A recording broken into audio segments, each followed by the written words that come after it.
பரபரப்பான அரசியல் சூழலில் ஆளுநர் அர்லேக்கர் உரையுடன் நாளை தொடங்குகிறது தமிழ்நாடு சட்டப்பேரவை.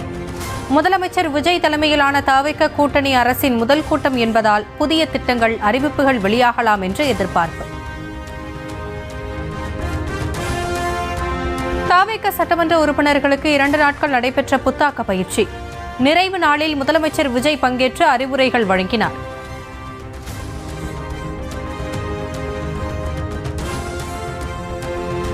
போக்குவரத்து துறை அமைச்சர் மற்றும் அதிகாரிகளுடன் முதலமைச்சர் ஜோசப் விஜய் ஆலோசனை. மகளிருக்கான கட்டணமில்லா பேருந்து திட்டம் விரிவாக்கம், மின்சார பேருந்துகளின் இயக்கம் அதிகரிப்பு உள்ளிட்டவை குறித்து விவாதம். சென்னை அண்ணா அறிவாலயத்தில் திமுக எம்எல்ஏக்கள் ஆலோசனை கூட்டம். வியாழக்கிழமை கூடும் தமிழ்நாடு சட்டப்பேரவையில் செயல்பட வேண்டிய விதம் குறித்து விவாதம். சட்டமன்றத்தில் தமிழ்நாடு மக்களின் உரிமைகளை பாதுகாக்கும் வகையில் செயல்படுமாறு திமுக எம்எல்ஏக்களுக்கு மு.க. ஸ்டாலின் அறிவுறுத்தல். தமிழ்நாட்டில் நிலவும் சட்டம் ஒழுங்கு, தமிழ்தாய் வாழ்த்து தொடர்பான பிரச்சினைகளுக்கு முதல் ஆளாக திமுக குரல் கொடுக்க வேண்டும் என்று அறிவுறுத்தியதாக தகவல்.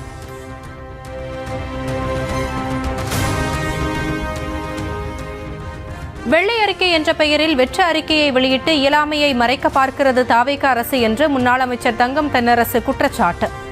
தேர்தல் வாக்குறுதிகளை நிறைவேற்ற முடியாது, ஆளுநர் உரையில் புதிய திட்டங்கள் இருக்காது என்று தப்பிக்க பார்ப்பதற்கான முன்னோட்டம்தான் வெள்ளை அறிக்கை என்றும் சாடல். ஒரு எஸ்கேபிசம் என்று சொல்லக்கூடிய மக்கள் கோபத்திலிருந்து தாங்கள் கொடுத்த வாக்குறுதிகளை நிறைவேற்ற முடியாது என்பதை உணர்ந்து அதிலிருந்து தப்பித்துக் கொள்ளக்கூடிய அளவில் ஏற்கனவே இருந்த திராவிட முன்னேற்றக் கழக அரசின் மீது பழி சொல்லி தப்பித்துக் கொள்ள வேண்டும் என்கின்ற ஒரு முயற்சியாகத்தான் இந்த வெள்ளை அறிக்கை என்ற பெயரிலே அவர்கள் வெளியிட்டிருக்கக்கூடிய வெற்று அறிக்கை இருக்கிறது என்று நான் கருத்தினை தெளிவாக தெரிவித்திருந்தேன்.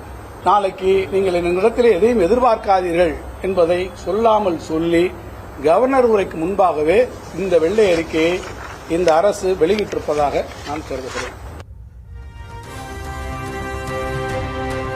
தவிக ஆட்சி ஒருவேளை 5 ஆண்டுகளை நிறைவு செய்யும் பட்சத்தில் அதன் கடன் அளவு 20 லட்சம் கோடியாக இருக்கும் என்று தங்கம் தென்னரசு உறுதி.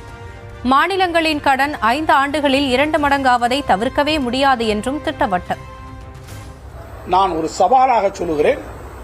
தவிக ஆட்சி 5 வருடங்களை ஒருவேளை ஒரு நிறைவு செய்து அவர்கள் அடுத்த தேர்தலை அவர்கள் சந்திப்பார்கள் சொன்னால் தவிக ஆட்சியினுடைய அந்த 5 ஆண்டு கால இறுதியில் அவர்களுடைய கடன் 20 லட்சம் கோடியாக நிச்சயமாக உயரும். இதை நான் ஒரு சவாலாக உங்களிடத்திலே தெரிவிக்க விரும்புகிறேன். அதை அவர்களால் யாராலும் தவிர்க்க முடியாது என்பதையும் நான் திட்டவட்டமாக தெரிவிக்கிறேன். திமுக ஆட்சியில் வாங்கிய சராசரி கடனை விட குறைத்து வாங்கினோம் என்று நிரூபித்துவிட்டால் பொறுப்பில் இருந்தே விலக தயார். தவிக அரசுக்கு முன்னாள் அமைச்சர் தங்கம் தென்னரசு பகிரங்க சவால்.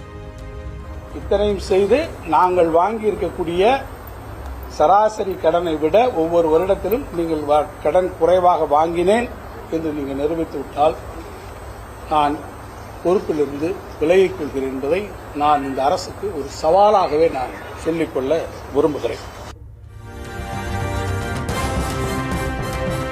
கடந்த ஆட்சிகளில் வெளியிடப்பட்ட வெள்ளை அறிக்கை போல் இல்லாமல் திமுக ஆண்ட காலத்தை மட்டும் கணக்கில் எடுத்துக் கொண்டது ஏன்? அதிமுக ஆட்சி காலத்தின் விவரத்தை வெள்ளை அறிக்கையில் சொல்லாமல் தவிக அரசு யாரை காப்பாற்ற முயற்சிக்கிறது என்றும் தங்கம் தென்னரசு கேள்வி. இந்த காலகட்டம் வெறும் கடந்த 5 ஆண்டு கால திமுக ஆட்சியை மாத்திரம்தான் அவங்க எடுத்துக்கிட்டு இருக்காங்க. இதுக்கு என்ன காரணம்? திமுக ஆட்சியை மட்டும் எடுத்துக்கொண்டு சொல்ல வேண்டியதற்கான காரணம் என்ன? இதற்கு முன்பாக இருந்த ஆட்சிகளை குறித்து, அந்த முன்பாக இருந்த ஆட்சியை குறித்து மறைப்பதற்கான காரணம் என்ன? அந்த ஆட்சியில் இருந்த நிதி விவகாரங்களை குறித்து சொல்வதற்கு என்ன தயக்கம்? ஒருவேளை யாரை காப்பாற்றுவதற்காக இந்த வெள்ளை அறிக்கையில் அந்த ஆட்சிகளில் அந்த காலகட்டங்களை எடுத்துக்கொள்ளவில்லை என்ற கேள்வி வருகிறது. மக்கள் நலத்திட்டங்களே செயல்படுத்தப்படாத குஜராத்துடன் தமிழ்நாட்டை ஒப்பிடுவதா? தமிழ்நாட்டில் ஏராளமான மக்கள் நலத்திட்டங்கள் செயல்படுத்தப்படும் நிலையில் கடன் தொகை உயர்வதை தவிர்க்க முடியாது என்றும் தங்கம் தென்னரசு பதிலடி. பத்தி வேற சொல்லியிருக்காங்க. குஜராத்தை கம்பேர் பண்ணியிருக்காங்க. குஜராத்தில் வெல்ஃபேர் ஸ்கீம்ஸ் ஒன்றும் கிடையாது. பெரிய அளவில் நம்மை மாதிரி மகளிர் உரிமை தொகை கொடுக்கிறோம், விடியல் பயணம் கொடுக்கிறோம், காலை உணவு திட்டம் கொடுக்கிறோம். இப்படிப்பட்ட நலத்திட்டங்களை அவர்கள் குஜராத்தில் செய்யவில்லை. இதையெல்லாம் தமிழ்நாடு அரசு நாம் செஞ்சிட்டு இருக்கோம். இந்த நலத்திட்டங்களை நாம் செய்வதன் காரணமாக நம்முடைய டெபிசிட் ஃபண்டிங் எப்போதுமே அது அதிகமாக இருக்கிறது. வருவாய் பற்றாக்குறை உயர்ந்தது ஏன் என்பது பற்றி வெள்ளை அறிக்கையில் பேசாதது ஏன் என அரசுக்கு தங்கம் தென்னரசு கேள்வி. 78,000 கோடி ரூபாய் வருவாய் பற்றாக்குறை வர மத்திய அரசுதான் காரணம் என்பதை ஏன் சொல்லவில்லை எனவும் வினா. 2024-25 45,000 கோடியாக இருந்தது. நீங்க 78,000 கோடியாக அது கடந்த ஆண்டு வந்திருக்கிறது என்று சொல்லியிருக்கிறீர்கள். அந்த 78,000 கோடி வருவதற்கு என்ன காரணம்? அதை சொல்லியிருக்கணும் அல்லவா? அதை சொல்லியிருந்தா ஒன்றிய அரசாங்கத்திற்கு என்னென்ன பிரச்சனைகள் வந்தது, என்னென்ன சவால்களை திராவிட முன்னேற்ற கழக அரசு எதிர்கொண்டது, இந்த காரணத்தால் வந்திருக்குன்னு சொல்லியிருக்கணும் அல்லவா? ஒன்றிய அரசை பத்தி எந்த வார்த்தையுமே சொல்ல வரலையே.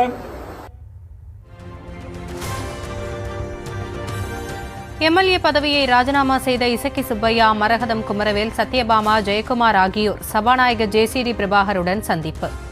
ஏன் தகுதி நீக்கம் செய்யக்கூடாது என்று கேட்டு நோட்டீஸ் அனுப்பியிருந்த நிலையில் நால்வரும் சபாநாயகரை சந்தித்து விளக்கம்.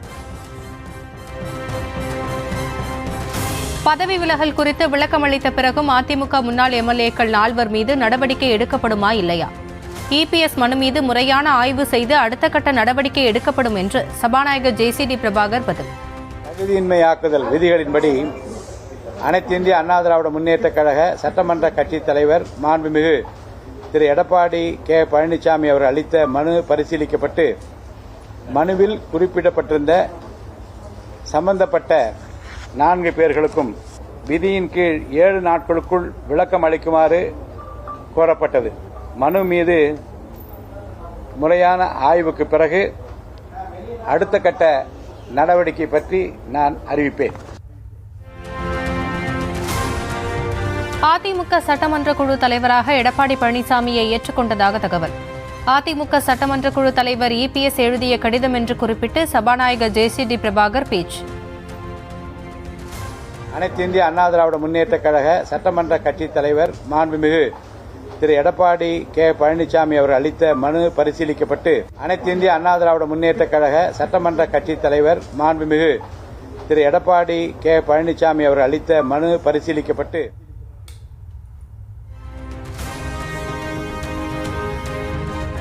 முதலமைச்சர் விஜய் கோட் சூட் அணிவதும் அணியாததும் செஸ் விளையாடுவதும் செய்தியாக வருவதாக திமுக தலைவர் மு.க. ஸ்டாலின் சாடல். தாவேக ஆட்சியின் அவலங்கள் குறித்த செய்திகளையும் முதலமைச்சர் படிக்க வேண்டும் என்றும் வலியுறுத்தல். ஒரு காலத்தில் நாம் பழக்கத்தை பார்த்தோம். கோட்டு போட்டுட்டு வந்தார், டிஃபன் எடுத்து கையில் எடுத்து வந்தார், வாட்ச் கட்டிட்டு வந்தார், செஸ்ஸு விளையாடினார். இன்றைக்கி கோட்டு போடல, பட்டு சட்டை வேசி விட்டு வந்தார். இதெல்லாம் இன்றைக்கு செய்திகளாக வந்து கொண்டிருக்கிறது. தயவுசெய்து இன்றைக்கு உங்களை பற்றி, உங்கள் ஆட்சியை பற்றி வரக்கூடிய செய்திகளை படியுங்கள். படித்து அதற்கு உண்மையை கண்டுபிடியுங்கள், அதற்குரிய நடவடிக்கை எடுங்கள் என்பதுதான் என்னுடைய அன்பான வேண்டுகோள்.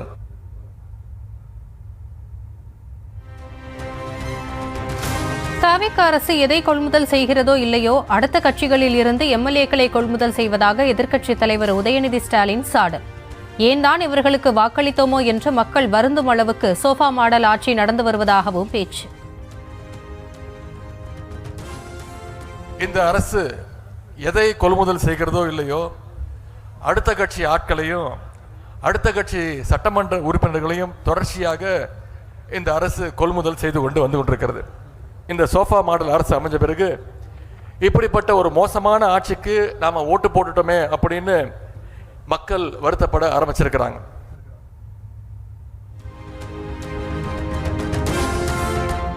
தமிழ்நாட்டில் வாரிசுகளின் சிம்மாசனம் ஒழிக்கப்பட்டு விட்டது. இனி முதலமைச்சர் விஜய் தலைமையில் அனைவருக்கும் அதிகார பகிர்வு அளிக்கக்கூடிய ஜனநாயக சோஃபா மட்டும்தான்.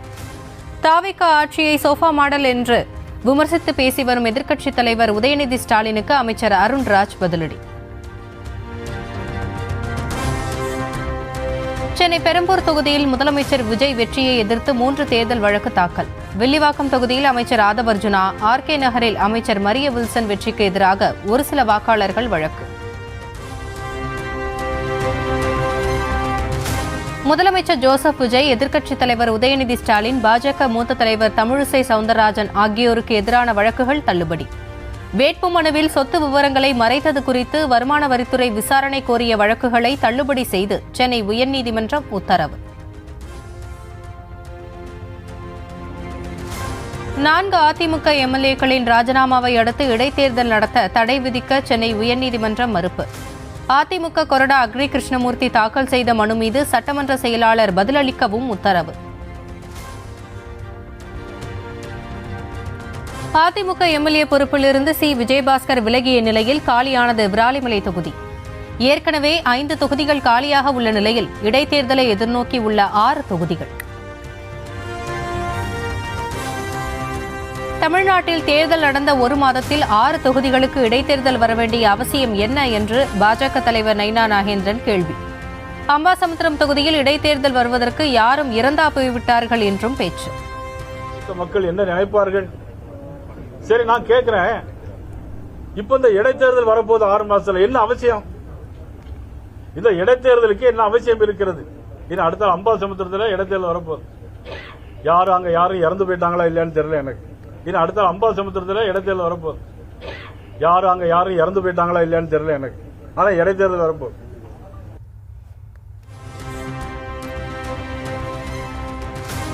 அதிமுக எம்எல்ஏ பதவியில் இருந்து விலகிய சி. விஜயபாஸ்கர் விரைவில் தவேகவில் இணைகிறார். தவேகவில் இணைத்துக் கொள்ளும் சி. விஜயபாஸ்கர் முடிவை முழு மனதுடன் வரவேற்போம் என்று ஆதரவாளர்கள் தீர்மானம் நிறைவேற்று. அதிமுக மூலம் பதவி சொத்துக்களை அனுபவித்துவிட்டு கட்சியின் கஷ்டகாலத்தில் குறை கூறுவது சுயநலம் என்று முன்னாள் அமைச்சர் ஆர். பி. உதயகுமார் விமர்சனம். அதிமுகவை குறை கூறி வெளியேறிய சி. விஜயபாஸ்கர் கட்சியால் வாங்கிய சொத்துக்களை கட்சிக்கே எழுதி கொடுக்க வேண்டும் என்றும் வலியுறுத்தல். சொத்து கொடுத்த பூரா கட்சிக்கு எழுதி கொடுத்து எங்க வேணாலும் போ, நாசமா போ, யாரு வேணான்னு கேட்பேன். எல்லாரும் வருவீங்க, அம்மாவை ஏமாத்தி பதவி வாங்குவீங்க, சொத்து சோகத்தை சேர்ப்பீங்க. எடப்பாடியாரை ஏமாத்தி பதவி வாங்குவீங்க, சொத்து சோகத்துக்கு சேர்ப்பீங்க, பாராட்டி பேசுவீங்க. கட்சிக்கு ஒரு தோல்வின்னு வந்துட்டா காப்பாற்ற வேண்டிய நேரத்துல கட்சியை காட்டி கொடுத்துட்டு ஓடுவீங்க.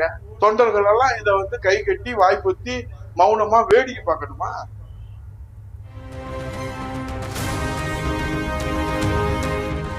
தலைமைச் செயலகத்தில் முதலமைச்சர் விஜயுடன் மதிமுக பொதுச் செயலாளர் வைகோ சந்திப்பு.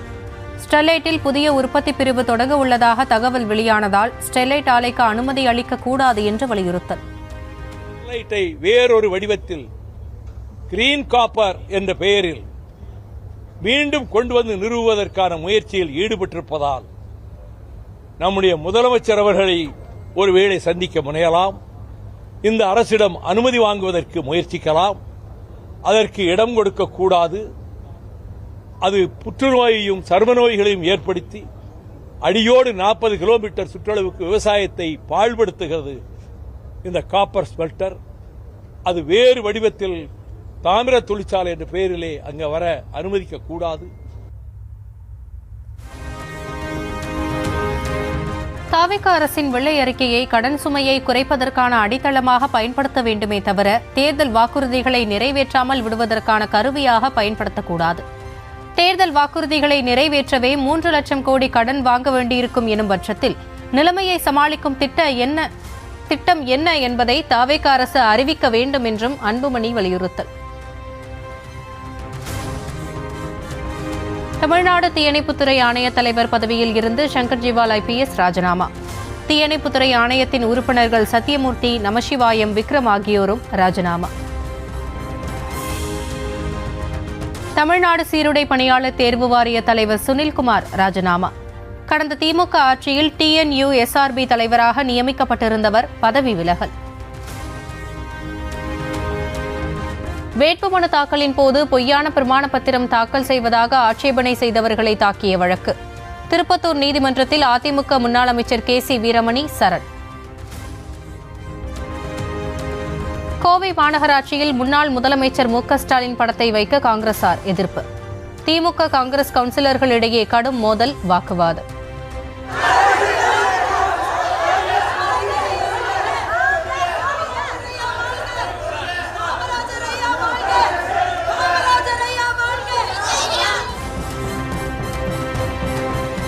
நீட் மறுதேர்வுக்காக ஹெலிகாப்டர் மூலம் நெல்லைக்கு கொண்டுவரப்பட்ட வினாத்தாள். பாளையங்கோட்டை ஸ்டேட் வங்கி, டவுனில் உள்ள கனரா வங்கி பெட்டகங்களில் பலத்த பாதுகாப்புடன் வைப்பு.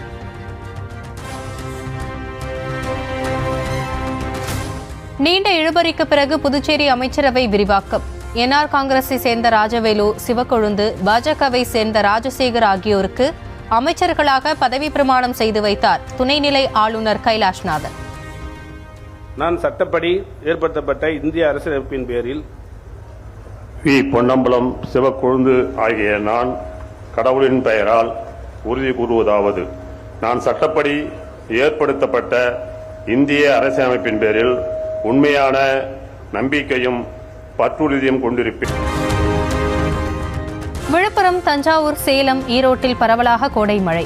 வெப்பம் தணிந்ததால் மக்கள் மகிழ்ச்சி.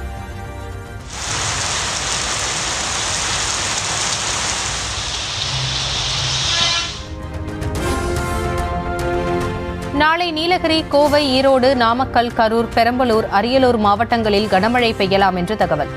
திருச்சி, தேனி, திண்டுக்கல், மதுரை, சிவகங்கை, புதுக்கோட்டையிலும் கனமழைக்கு வாய்ப்பு.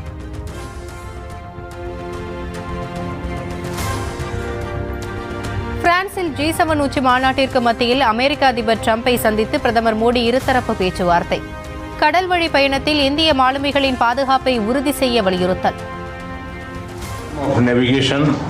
सुनिश्चित होना चाहिए और इस पर हम सब ने मिलकर के बल देना चाहिए. एक्सेलेंसी, आप जानते हैं कि मैरीटाइम ट्रेड की दुनिया में भारत के लाखों सी फेरर्स आज दुनिया के अलग अलग समुद्र में अपनी सेवाएं दे रहे हैं. विश्व की प्रगति में बहुत बड़ा. மேற்காசிய போரால் எரிபொருள், உரம் விநியோகத்தில் ஏற்பட்ட பாதிப்பு இன்னும் கணிசமான காலத்திற்கு வளரும் நாடுகளை பாதிக்கும் என்று பிரதமர் மோடி கவலை. பாதிப்புகளை குறைக்க சர்வதேச ஒற்றுமையை வலுப்படுத்த வேண்டும் என்று G7 உச்சி மாநாட்டில் வலியுறுத்தல்.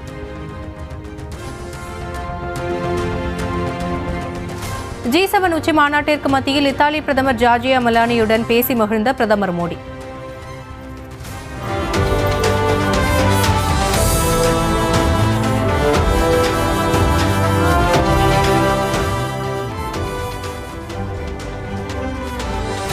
இன்ஸ்டாகிராமில் நாம் மிகவும் பிரபலமான ஜோடி என்று பிரதமர் மோடியிடம் மெலானி கிண்டலாக பேச்சு. திருடனை பிடிப்பதற்கு பதிலாக பாதிக்கப்பட்டவரின் வீட்டை பூட்டுவதா என்று டெலிகிராம் செயலி தடை விவகாரத்தில் ராகுல் காந்தி கேள்வி. ராணுவ வாகனங்கள் மூலம் வினாத்தாள்களை கொண்டு செல்வது, டெலிகிராமை முடக்குவது போன்ற நடவடிக்கைகள் வினாத்தாள் கசிவை நிறுத்துமா என்று கெஜ்ரிவால் வினா. மேற்கு வங்கத்தில் அடைபாதை கடை வியாபாரிகளின் போராட்டத்திற்கு திரிணாமுல் காங்கிரஸ் ஆதரவு. முன்னாள் முதலமைச்சர் மமதா பானர்ஜி போராட்டக்காரர்களுடன் கைகோர்த்து பேரணி.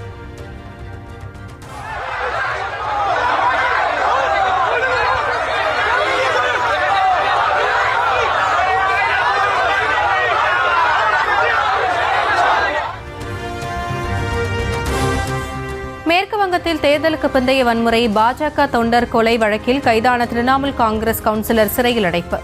நீதிமன்றத்தில் இருந்து சிறைக்கு அழைத்து செல்லப்பட்ட போது போலீஸ் வாகனம் மீது முட்டை வீசி மக்கள் தாக்குதல் நடத்தியதால் பரபரப்பு.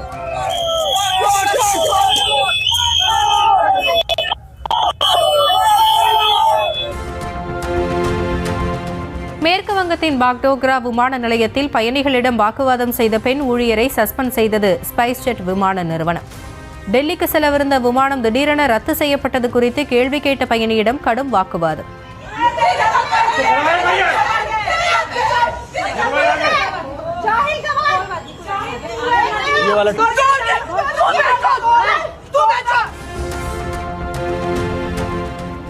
வரும் வெள்ளிக்கிழமை கையெழுத்தாகும் என்று எதிர்பார்க்கப்படும் அமெரிக்கா ஈரான் இடையிலான உடன்பாடு. தமக்கு பிடிக்கவில்லை என்றால் ஈரான் மீது மீண்டும் தாக்குதல் நடத்துவோம் என்று அமெரிக்க அதிபர் ட்ரம்ப் எச்சரிக்கை. If I don't like it, if they don't behave, we'll go right back to dropping bombs right smack in the middle of their head. Okay? Because they've misbehaved for 47 years. All right? ஒருநாள் கிரிக்கெட்டில் அதிக முறை 400க்கு மேல் run குவித்து இந்திய அணி உலக சாதனை. 8 தடவை 400க்கு மேல் ரன் எடுத்திருந்த தென்னாப்பிரிக்க சாதனையை சமன் செய்து அசத்தல். ஹைதராபாத்தில் புதிதாக ஷோரூம் திறந்த டெஸ்லா நிறுவனம். 2026 மாடல் ஒய் வேரியன்ஸ் கார்கள் அறிமுகம்.